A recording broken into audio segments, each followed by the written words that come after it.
Hello everyone and welcome to another video here on the Cycling Dane Extra channel, and of course we're going to be talking about the Tour de France 2025, and today I'm joined by one of the success stories of the Cycling Dane, and that is of course the professional cycling journalist that is Ewan Wilson, currently for Cyclist. And I mean, Ewan, we've seen the route, well we'll go through it, but just as a headline, what did you think about it? Well, if we're getting a pull quote to begin with, it's a punchy first week, a very, very difficult time in the mountains, but a pretty decaffeinated end.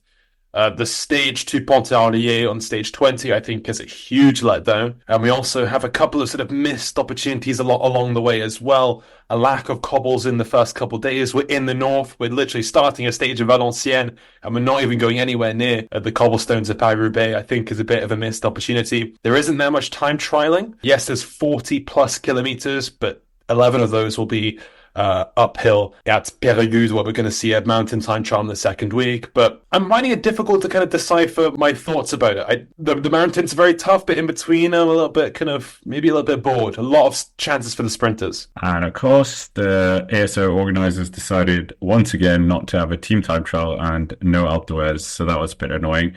But the whole breakdown of Ewan's opinion of this route is on Cyclist, so check that out as well. Link in the description down below. But without further ado, Ewan, what is the first week of next year's Tour de France? And you've already alluded to where we're going to have the Grand Depart. Yeah, the Grand Depart is going to take place in Lille, up in the north of France. Le Nord is hosting the Grand Depart, so that big chunk of France right up there towards Belgium, next to the English Channel. Actually, it's the most populated département, like county in France. You probably thought it was Paris. No. It's actually up here around Lille. The first stage then is from Lille Métropole to Lille Métropole.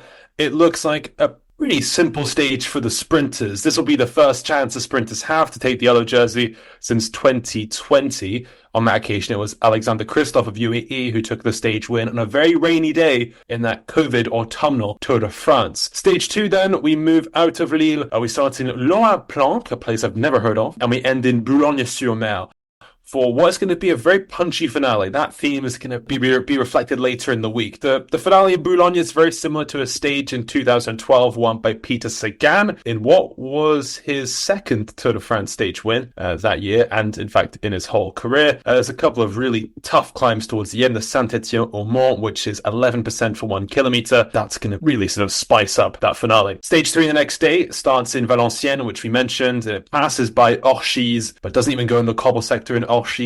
Sacrilege. And we end in Dunkirk, a city you're probably aware of due to its links to World War II. Of course, this is where the landings came in to sort of liberate France and save Europe. Anyways, stage 4 then takes us on another punchy day. We head out of the north from Amiens Métropole to Rouen on the banks of the Seine River, where we will finish this Tour de France in Paris. Spoiler alert. Stage 4, though, has another punchy finale. This includes a very, very tough Saint-Hilaire climb with about 5 kilometers to go. This will ramp up to 13 to 15% at points. The drag into Rouen as well is punchy, so this will be another chance for the hilly sprinters to bag a stage win. The following stage, stage 5, is an individual time trial around Caen. We're right inside a country here. It's 33 kilometers in length and very, very flat. Don't expect sort of the hilly guys to have their chance. This is built for Pippo Ganna if he comes here, but who knows? There's going to be a time trial in the first couple of days of the Giro with a real chance of getting the pink jersey.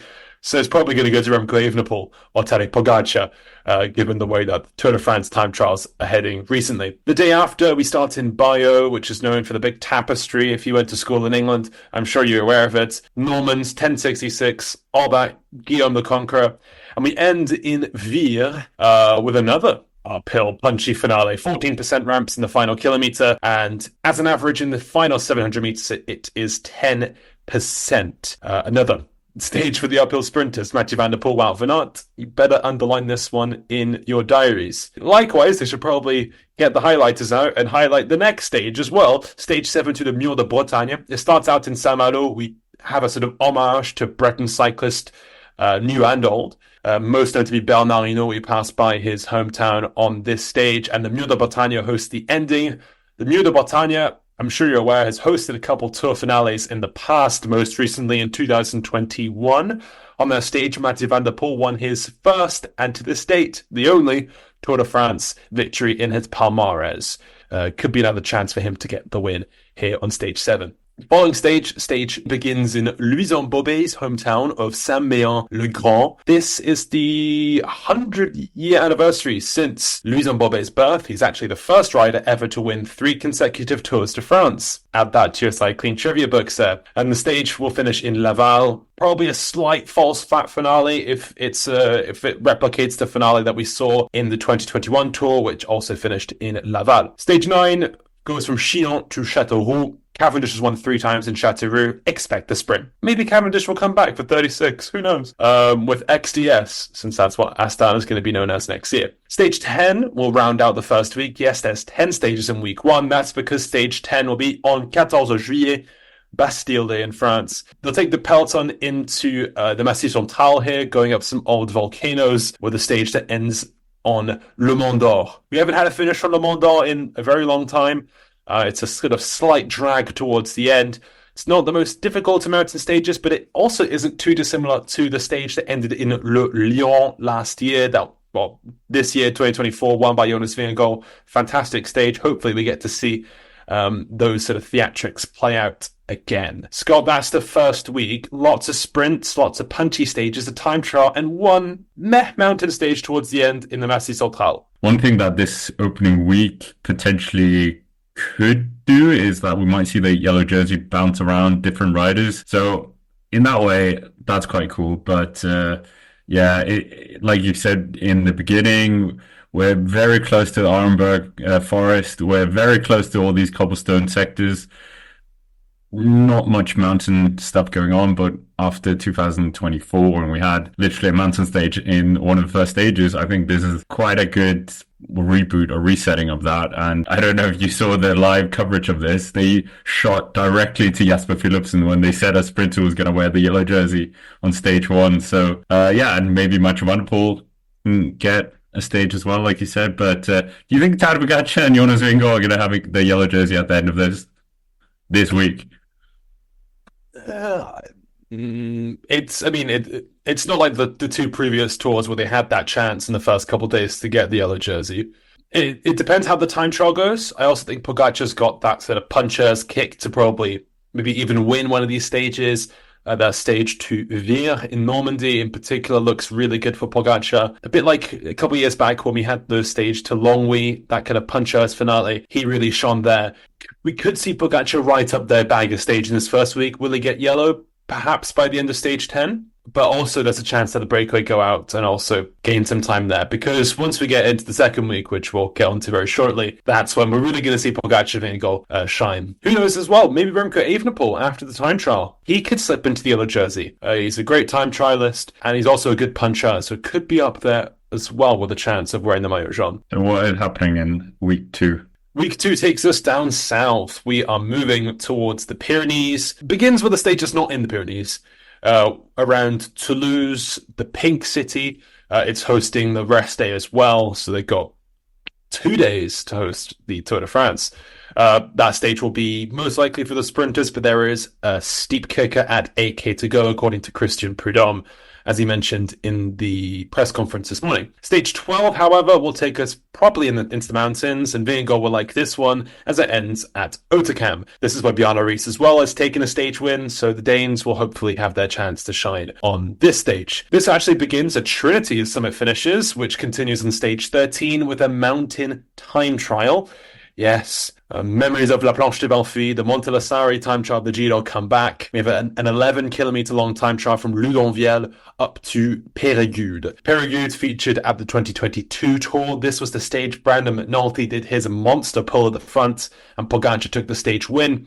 We also saw Baldet take a stage here in 2017 when Aru slipped into yellow, and I think Valverde won here back in 2012 as well. It's going to be that finish on the Alta Port, if you remember, that big runway with a very steep ramp. Don't really know why they have steep ramps for runways. Doesn't make sense to me, but I'm no aviation expert. And also, for James Bond fans, The runway is known as the 007 runway because it's featured in some James Bond films. Don't ask me which ones. I just read the press release. Stage 14, the following day, rounds out our trinity of summer finishes from Pau to Super Bagnères. We have not seen this climb since 1989. We all know what happened then. Fignon against Le Monde. And this has been a big project for Christian Prudhomme to bring the Tour back to Super Bagnères. And now it's finally happening. This climb is a total of 12 kilometers at 7.5%. And also during the day, we go up the Col du Tourmalet, because of course we do, the Col d'Aspin and the Pays Sourd. So it's kind of a sort of classic Pyrenean stage filled with familiar names. The following day, the last stage of this week, goes from Muret to Carcassonne, home of cassoulet, everyone's favorite sausage-based casserole meal. Carcassonne has hosted the Tour de France a number of times in recent years, almost too many times, and we're back. It's not a sort of paint-by-numbers sprint stage. We are going to see some climbs, according to ASO's very, very small profile that they've shared, that you probably have to sort of get your binoculars to look at, but this looks like it's going to be for the breakaway. And Scott, this kind of reiterates my point. I think some of these sort of weekend stages are missing the mark. That Châteauroux stage, it's flat. That's on a Sunday. This is going to be on a Sunday as well, and it's just not going to be that interesting. And then once we get to stage 20, it's another weekend stage. That's just going to be a bit, to be honest. So if you have a full-time job, I'm sorry, this is not the Tour de France for you. You're not going to have prime viewing at the weekend. But that's that. Pyrenees down south. It's tough. Yeah, I think that's a very good point. It's just weird. You have the days to do it, and then you decide not to and just put in some random boring stages. You're competing against other sports, Formula One, whatever, and this is what you want to give your weekend audience. But, I mean, interesting stage. Great to see her to come back. Jonas Vingegaard last time winning there. And then, yeah, Toulouse as well. Beautiful city. It's very much a second week of the Tour de France, I would say. Not really anything headlining, catching my attention. Is anything catching your attention here? I mean, the trinity of summer finishes. Haute-Cam, Périgueux, and Super Bagnères. Yeah, okay, the mountain time trial. Yeah, that is interesting. Yeah, mountain TT is going to be good. This also might eradicate the chances of Pipo Ganna coming to the Tour. But staying. Yeah. It should be a banger, but also mountain TTs also provide the chances for huge gaps. I think it comes too early in the race. It would have been cool in the final week. I just think it's too risky because, as we've seen in the past, they can create sort of minute gaps already, and I think that might affect the GC race going forward. Also, having 3 tough mountain stages back to back, as we've seen in previous years, and sort of it can hinder the other because people are holding back for the next stage, and that sort of has that fatigue also will ripple on. Maybe because the TT is only one climb, only 11K, that will reduce that factor, but people will still be wary about the GC that will be in play, in particular in those 3 days. I think that's a very good point. I think you also just want to see La Planche de Bellevue or Montelazari finish, but who doesn't want to see that? But yeah, I mean, Ewan, final week, there's one big headline. Well, there's quite a few big climbs there, and yeah, what is ASO got in store for the riders? Mont Ventoux, that's the big headline. It's back.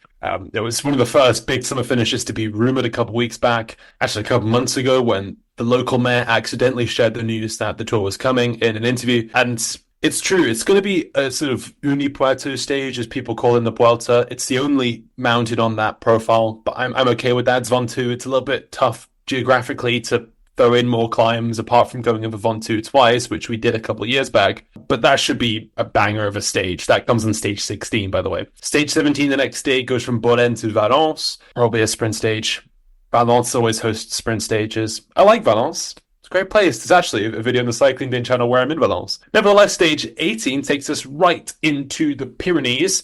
We start off in a Grenoble outskirt, Vif, and head up to the Col de la Loze. This is going to be the toughest stage of the 2025 Tour de France. It has Alps, not Pyrenees. My bad, the Alps. This is the toughest stage of the 2025 Tour de France. It has 5,500 meters of elevation gain, the most in this year's Tour, and that's because it goes over the Col du Gland. That's because it goes over the Col du Glandon, then the Col de la Madeleine, which is where the Tour de France Femme will be finishing this year as well, and finally back down into Moutier, into the 3 valleys, and up to the Col de la Loze. This is the highest point of this year's race at 2,300 meters above sea level. It's that cycling-specific climb we're now very used to. We saw in 2020 when Superman Lopez took the stage, and in 2023 when Pogacar yelled, "I'm dead, I'm gone," and Vingegaard ripped up the race on that stage. I'm glad. I mean, the initial rumors were that it was going to go down to Courchevel and we were going to have a very similar finale to 2023. I'm glad it's finishing at the Col de la Loze. We're getting very familiar with this climb, maybe because it's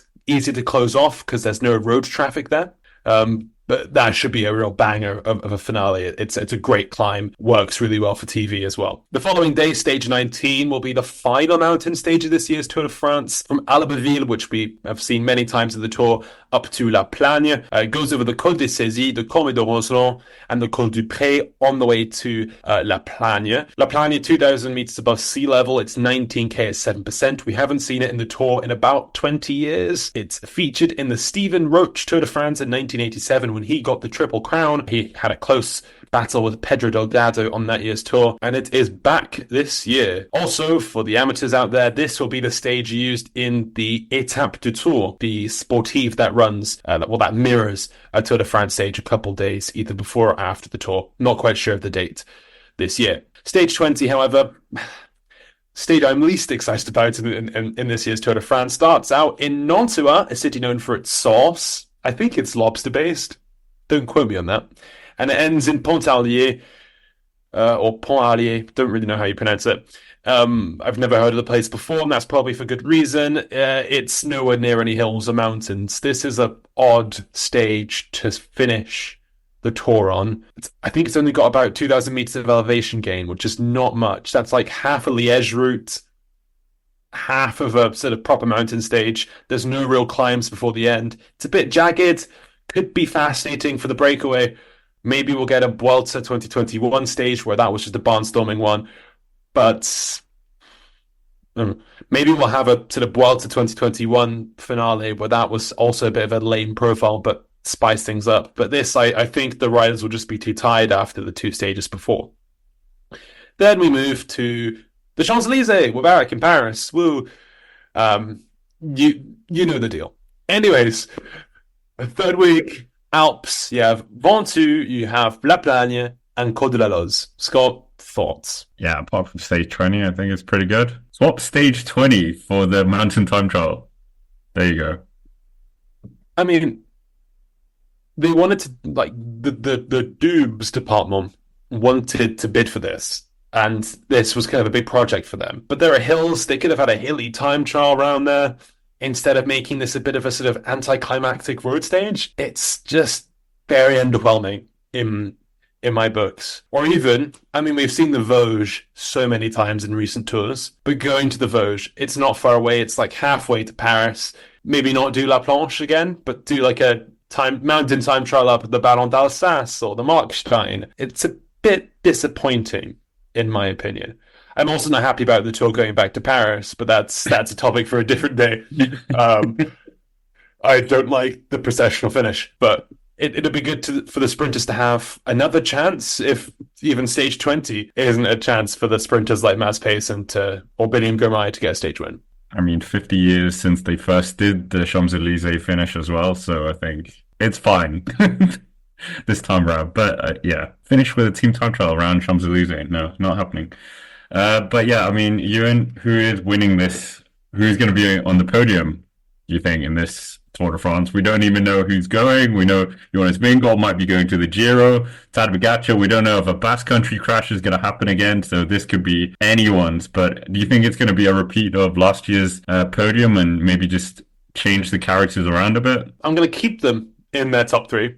Pogacar, Vingegaard, even the pool. But I do think the gap will be closer between Pogacar and Vingegaard next year, which should make for good racing. I also think there is a perfectly viable chance for Vingegaard to win this Tour. Even if he does the Giro? That's true. I mean, there are murmurs of him doing the Giro. Don't quite know if it will happen or not. But I mean, Pogacar's Pogacar and UAE will be strong. And there's a couple of these mountain stages with a number of sort of bumps in between where teammates will really, really prove their role and become important. So I think UAE will shine there. We've seen Visma do well in the past on those kind of stages, but I think that baton has been passed on to UAE. Yeah, Pogacar, I think, is the winner. But Evenepoel's got a good shot at wearing the yellow jersey in the first week. And for him, That'd be a big deal. Just to be different, I'll say Remco Evenepoel wins in front of Jonas Vingegaard in second and Tadej. Well, actually, let's say Tadej Pogačar in second and Roglic in third. No Vingegaard, sorry. He's too busy winning the Giro and then he couldn't be bothered to do anything. But then, as well, green jersey could also be up for a punchier sprinter this year because of those really difficult climbs in that first week. Will they go back to Wout van Aert? Maybe. I mean, Van der Poel would not contest green, I don't think. But Wout van Aert, I think, has a really good shot at winning the green jersey next year if he targets it properly, because those punchy finales will suit him well, and he should sort of hang on for the sprints elsewhere. And if Jonathan Milan comes to the Tour, that can take away some green jersey points from Jasper Philipsen. If Merlier comes to the Tour, similarly take away some points. So I think this is it's a good chance, a really good chance for Wout to get another green jersey. The disrespect of not mentioning the current green jersey wearer, Binyam Girmay, hilly sprinter. That is what he is.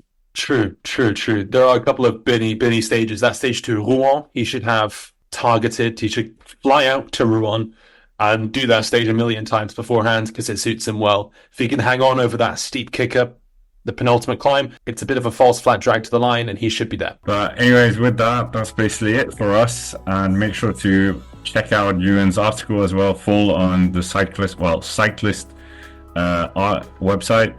And yep. And also, if you're wanting to sort of read up on what the Grand Tour rumors are going to be for next year's Giro and Vuelta as well, we covered that. Our Tour de France hit rate was about 90%. So we're going okay for the Giro. Should start in Albania, should end in the Valle d'Aosta with a Vatican cameo on the final day of racing. Well, there you have it. Check all that out. But for now, that's basically it for us. Thank you for watching. Hit the like button, subscribe to the channel if you haven't already. And of course, as always, thank you for watching. And I'll see you in the next one. And maybe Ewan.